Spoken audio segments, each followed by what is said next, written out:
انا حصل معايا موقف في ابل في امريكا عايز احكيه لكم. انا تليفوني اتكسر ورحت عشان اغير التليفون.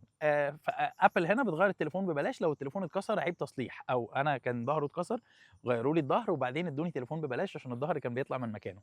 فانا كل ده فرحان بيه عادي، ما فيش اي حاجه مأساويه، ولكن سالتني سؤال خلاني احس ان انا مش انسان. سالتني هو ده يوريك بقى فرق الطبقات، يعني احنا بنفكر ازاي وهم بيفكروا ازاي. سالتني هو احنا ممكن نغير لك التليفون؟ فأنا استغربت السؤال، يعني إيه اللي يمنع إن أنتم تغيّروا لي التليفون؟ ما بدل ما تغيّروا لي الضهر تغيّروا لي التليفون كلّه، أنا بالنسبة لي مستفيد. فسألتها هو إيه الفرق، يعني هو في حد بيقول لأ على تغيير التليفون؟ فقالت لي آه، فقُلت لها مين؟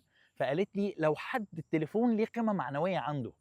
يعني إيه بقى قيمة معنوية؟ يعني مثلًا جوزها جابه لها، مراته جابته له، أمه جابته له، فيبقى التليفون ليه قيمة معنوية أكتر من قيمته المادية، فيقول لها لأ ما تغيّريش التليفون، غيّري الضهر بس وادّيني التليفون بتاعي.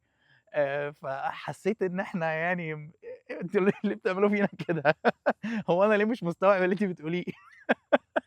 مش فاهم يعني إيه يعني إيه؟ يعني ليه كده؟ إحنا ليه اتربينا كده؟